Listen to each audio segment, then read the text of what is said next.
ඒ වගේම ඊයේ දිනේ වෙනකොට මේ සමාජාල මාධ්‍ය මේ මාධ්‍යවල ප්‍රධාන වශයෙන් පුතබ්බටපත් වුණා මේ මිස්ටර් කොත්තු සම්බන්ධව. මේ මගේ ගෙවල් එහා පැත්තේ ඉන්නේ. මේ අපේ ගෙවල් එහා පැත්තේ මම මෙහෙට ආවා ඊට පස්සේ තමයි අප්පුහා මෙතනට ආවේ. ඇවිල්ලා ගෙවල් දොර හදලා මන්දිර හදලා තියෙනවා. අපි කවදාකවත් ප්‍රශ්න කරන්නේ මම තමයි යාට එකමාරක් දැම්මේ කමෙන්ට් එකක් මේ මුළුතැන්ගේ මෙයාගේ පරීක්ෂා කරන්න ඕනේ කියලා මෙයා දාන වීඩියෝ අනුව. ඊට පස්සේ තමයි ආව දිගරහට වීඩියෝ දාන ගත්තේ මුළුතැන්ගේ අතනයි මෙතනයි. ඒ නිසා එක දෙයක් හැටියට මම සලකන ඔව් වැල ව්‍යවසායකයෙක්. මොන වුණත් කොල්ලොන්ට ගැහුවත් බැන්නත් රැකියා ටිකක් දීලා තියෙනවා. හරිද? එතකොට මම යාට හම්බෙලා දහස කිව්වා මල්ලි ඔබ මේ පාන් පිටිම කවන්න නැතුව මේකට කොස්කොත්තු එකතු කරපන් කියලා. මොකද කොස්කොත්තුව මේ රටේ කතා කරේ මම හෙලි කරේ මම. හරිද? මං කිව්වා මල්ලි කොස්කොත්තුව දීපන්. එතකොට හාල් පිටි වලින් මොනවාකට වැඩ පිළිලක් හදපන්. හරිද? මේ අපේ මේ ගේ පල්ලෙමේ ඉන්නේ. මෙතන. හරිද? එතකොට ඒ දේ කිව්වා. ඉතින් එයා ඒ වගේ නෑ එයා VVIP සමාජෙත් එකතු වෙලා වැඩේ ගිහිල්ලා අන්න දැන් කෙලවගෙන හැබැයි ඔහුට ප්‍රසත්ති ගායනා කර එකෙක්වත් අද ඔහු වෙනුවෙන් නෑ හැමෝම ගහන්නේ කොත්තු කන්න එපා ඕක වහලා දාන්න කළු සල්ලි සුදු කරනවා කියලා. ඒ නිසා හරිම කනගාටු වෙච්ච දේ ගැන මේම එකක් තියෙනවා.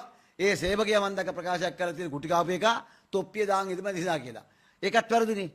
තොප්පිය දාගන්නවා කියන්නේ හිස්වැදුම. Taman වැඩ කරනවා නම් ඒ කෙස් කැලියකට වැටෙනවා. ඒකේ යම් ආකාරයක ගැටලුවක් තිබෙනවා. හැබැයි මොකට ගහන්න අයිතියක් නෑ. එහෙමෙකුත් තියෙනවා. ඒ නිසා කොත්තුට වෙච්ච දේ පිළිබඳව කනගාටුයි. ඔබ මල්ලිබට කරන්න දේ තුනේ මේ රටේ පඩ දාන්න නැතුව ඔබගේ ව්‍යාපාරය ඊටාමාත්ම ගරු සරුව කරගෙන යන්න. අපි දන්න පහුගිය කාලේ ගෝලියෝ සෑහෙන ප්‍රමාණයක් මේ මෙතනින් බහැලා ගියා බඩ බැන. මම ඒත් මුකුත් කිව්වේ නෑ. මටම කිව්ව කතා කළා. හරි? අවුරුදු දවසේ ගත්ත ගෝලියට පඩි ගෙවන්න නැතුව උන් මට කිව්වා මෙන්න අයියේ මෙහෙම කියලා. එතකොට තමන්ගේ මෙතන තියෙන ෆැක්ටරියේ තියෙන මේ අපද්‍රව්‍ය බහැලන කාණුව හැරව මේ ඇලට මේ මුළු පළාතෙම කීරකොටු තියෙන්නේ. කීරකොටු කියන්නේ කංකුම් කොටකොළ මුකුණු වෙන්න. එතකොට ඒවට එන වතුර එන කානුවර තමයි සහ අතන අලිනාවන. අලිරොෂාන්ගේ අලිනාවන පල්ලමේ වලේ.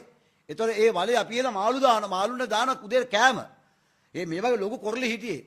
මෙයාකා මේ කානුව හැරව මේකට රෑ 12 විතර තමයි සම්පූර්ණ කුණු වතුර එන්නේ. මම ගරු කරන උත්තරේට අධිකරණයට ඇවිල්ලා කොහොම හරි ප්‍රදේශවාසීන් කැම්පේන් කරලා ඇවිල්ලා නඩු දාලා ඒක කානුව වැහුවා. ඉතින් ඒ නිසා මේ ගමට ඇවිල්ලා ගමේ මිනිස්සුන්ගේ හිත් දිනාගත්තේ නැහැ. දැන් මට ආරංචි විදියට මේ හදගෙන බිල්ඩින් වලත් නඩු තීන්දුවක් හම්බෙලාද කොහොමද? ඒ නිසා මේ කනගාටුට කොත්තු වෙන ලංකාවේ බ්‍රෑන්ඩ් එකක් ලෝකෙට අරන් යන තිබුණා. හැබැයි මගේ පඩවැඩින් තමයි මල්ලිපට කෙරුණේ බලපන් අන්තර්ජාලේ බට පක්ෂ එක කමෙන්ට් එකක් නැහැ. බට පක්ෂව බට හොඳ කියපු කට්ටිය බෝ මගුල් ගෙවල් වල ගෙනපු කට්ටිය පාටි වලට ගෙනපු කට්ටිය බට බත් එක්ක ඇවිල්ලා ඉන්ටෝ කරපු කට්ටිය අද බට එකෙක්වත් නැහැ බට.